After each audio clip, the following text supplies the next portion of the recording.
Hello friends, welcome to study stage. आज हम लोग लाभ हानि यानी प्रॉफिट एंड लॉस से कुछ इंपॉर्टेंट फार्मूला और उससे कुछ डिफिनेशन है उसको समझते हैं। तो चलिए वीडियो को स्टार्ट करते हैं। सबसे पहले हम समझते हैं क्रय मूल्य यानी कॉस्ट प्राइस, इसे हम इंग्लिश में बोलते हैं। इसे हम शॉर्ट फॉर्म में अगर बात करें तो इसे हम सीपी भी बोलते हैं। ठीक, तो क्रय मूल्य को समझते हैं। क्रय मूल्य किसे कहते हैं?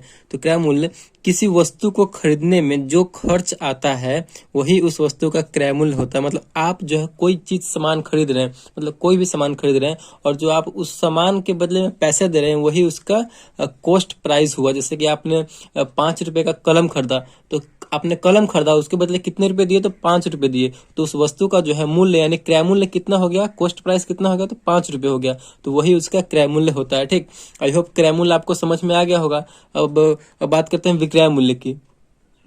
अब यहाँ पे है विक्रय मूल्य, यानी इसे हम लोग इंग्लिश में सेलिंग प्राइस भी बोलते हैं। ये शॉर्ट फॉर्म यानी शॉर्ट नेम में इसे हम एसवी भी बोलते हैं। तो विक्रय मूल्य किसी वस्तु को बेचने में जो धन प्राप्त होता है, यानी आप किसी वस्तु को जो बेच रहे हैं और उसके बदले में जो आपको रुपया मिल रहा है, पैसा मिल रहा है, वही उस वस्तु का विक्रय मूल्य हो गया यानी सेलिंग प्राइस हो गया। जैसे कि आपने 5 रुपए में कलम खरीदा था, तो उसके बदले में आपने 5 रुपए उसको दिए थे और अब 5 रुपए मतलब 5 रुपए का जो कलम है आप उसे बेच रहे हैं, आप दूसरे व्यक्ति को बेच रहे हैं कलम, तो कितना रुपया उसके बदले में आपको मिल रहा है? 5 रुपए मिल रहा है। तो वही उसका सेलिंग प्राइस हो गया। ठीक, यानी उसे हम लोग एसपी बोलेंगे।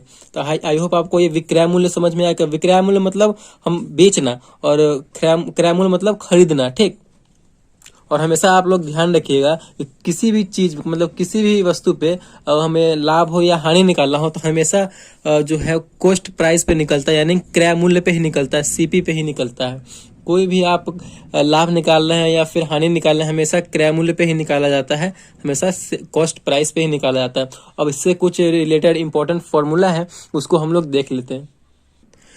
लाभ और हानि से ये कुछ इंपॉर्टेंट फॉर्मूला है। यहाँ पे हमें अब लाभ निकालना है, तो लाभ हम कैसे निकालेंगे? आप लाभ निकालने के लिए कौन सा फॉर्मूला का यूज करेंगे? तो लाभ निकालने के लिए फॉर्मूला है विक्रय मूल्य माइनस क्रय मूल्य। विक्रय मूल्य माइनस क्रय मूल्य मतलब आप जो सामान बेच रहे हैं और जो सामान बेचे हैं, जितना रुपया आया है और जो सामान आप खरीदे थे उसमें से आपको घटा देना, यानी बेचे हुए सामान में से आपको खरीदे हुए सामान का रुपया घटा देना है। चलिए मान लेते हैं कि हमने 5 रुपए में कोई कलम बेचा। ठीक, हमने कलम कितने में बेचा? 5 रुपए में बेचा। और हमने जो कलम है वो खरीदा था 3 रुपए में ही। ठीक, तो हमने वो कलम कितने में खरीदा था? 3 रुपए में। क्रय मूल्य है मतलब खरीदा, तो हमें 3 रुपए में ही कलम खरीदा था। तो हम यहाँ पे क्या बोला जा रहा है? विक्रय मूल्य माइनस क्रय मूल्य मतलब बेचे गए सामान में से खरीदे हुए सामान को घटा देना है। तो इसका कितना आ जाएगा? रुपया 2 रुपया आ गया। ठीक, यानी लाभ जो है हमारा इस पूरे क्रय मूल्य विक्रय मूल्य में जब हमारा लाभ हुआ, कितना रुपया हुआ? तो 2 रुपया। तो यही हमारा लाभ निकल कर चला आया, 2 रुपया। ठीक, आई होप आपको ये समझ में आ रहा होगा। हानि की बात करते हैं, तो हानि के लिए हम किस फॉर्मूले का यूज करेंगे? तो हानि के लिए फॉर्मूले का यूज है क्रय मूल्य माइनस विक्रय मूल्य। आपको यहाँ पे हानि हो रही है। ठीक, हानि हो रही है मतलब क्या? आपने जितने में खरीदा था उससे कम में ही बेच दिया है आपने। जैसे कि मान लीजिए आपने 3 रुपए में कोई कलम खरीदा था। ठीक, 3 रुपए में कलम खरीदा था और आपने जो है उसको 2 रुपए में ही बेच दिया। आप जो है उस कलम को 2 रुपए में ही बेच रहे हैं। इसका मतलब क्या है? आपको हानि हो रहा है। कितना रुपया हानि हो रहा है? तो 1 रुपया आपको हानि हो रहा है। यहाँ पे आपको 1 रुपया हानि हो रहा है। तो यही हमारा हानि क्या हो गया? कितना रुपया हो गया? तो 1 रुपया हानि हो गया। तो आई होप आपको ये अच्छे से समझ में आ रहा होगा। उसके बाद है विक्रय मूल्य। विक्रय मूल्य अगर हमें निकालना हो तो इसके लिए कौन से फॉर्मूले का यूज करेंगे विक्रय मूल्य निकालने के लिए? तो इसके लिए फॉर्मूला है लाभ प्लस क्रय मूल्य। लाभ प्लस क्रय मूल्य हम कर देंगे तो हमारा विक्रय मूल्य निकल कर चला गया, यानी सेलिंग प्राइस हमारा निकल जाएगा।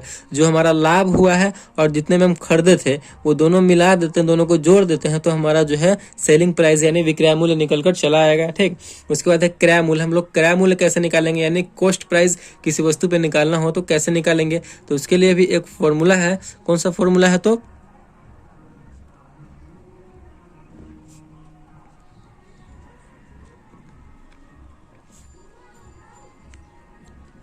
हानि प्लस विक्रय मूल्य। इस फॉर्मूले का यूज करके आप जो है क्रय मूल्य निकाल सकते हैं। ठीक, जितना हानि हुआ है और जितना में आप सामान को बेचे हैं वो दोनों ऐड कर देंगे तो हमारा कॉस्ट प्राइस यानी सेलिंग क्रय मूल्य निकल कर चला आएगा। उसके बाद है लाभ प्रतिशत। अगर किसी वस्तु में हमें लाभ प्रतिशत देखना है कि इस वस्तु में हमें कितना प्रतिशत लाभ हुआ है, तो उसके लिए हम किस फॉर्मूले का यूज करेंगे, लाभ प्रतिशत निकालना है। आपको ये ध्यान रखना, लाभ प्रतिशत निकालना है यानी लाभ, तो हम लाभ ही करेंगे, लाभ गुने 100। हम आपको बताए हैं कि आपको हमेशा लाभ या हानि किस चीज पे निकालना है, तो हमें क्रय मूल्य पे ही निकालना है, सीपी पे ही निकालना है, यानी कॉस्ट प्राइस पे ही निकालना है। तो लाभ गुने 100 बटे क्रय मूल्य। मेन जो उसका जड़ है क्या है, तो क्रय मूल्य ही है, जिस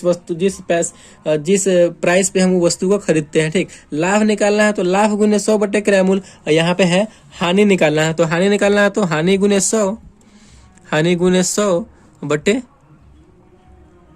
क्रय मूल्य, यानी क्रय मूल्य पे ही निकलेगा। कितना सिंपल सा है, लाभ निकालना है तो लाभ गुने 100 बटे क्रय मूल्य, हानि निकालना है तो हानि गुने 100 बटे क्रय मूल्य। आई होप ये आपको अच्छे से फॉर्मूला समझ में आ गया होगा और इसका यूज भी आप अच्छे से कर सकते हैं और इसका डिफिनेशन भी आपको अच्छे से समझ में आ गया होगा। तो अगर वीडियो आपको अच्छा लगा हो तो प्लीज चैनल को सब्सक्राइब कीजिएगा और लाइक कीजिएगा। Thank you.